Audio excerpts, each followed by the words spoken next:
Welcome to Penrose Learning, where we make understanding easy. You begin now. Sit upright with feet grounded and set a 10-20-minute timer so you won't watch the clock.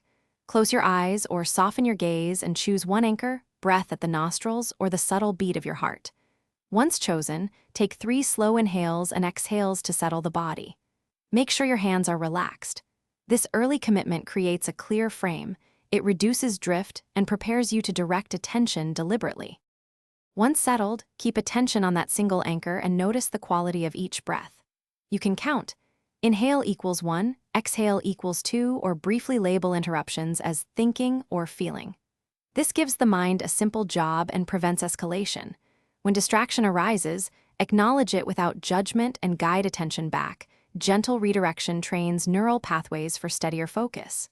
Make sure to breathe through frustration. The calmer your response, the faster concentration rebuilds. As your timer ends, take 1 or 2 deep, deliberate breaths and run a slow, gentle body scan from head to toes to reorient. Take a moment to notice any shift in clarity, mood, or tension, and if useful, jot a single line in a journal. If you consistently struggle with restlessness, reduce session length to 5 to 7 minutes and increase frequency. Shorter, consistent practice builds tolerance. Remember, steady repetition beats intensity. Thanks for watching. If this was helpful, leave a like and consider subscribing. See you next time.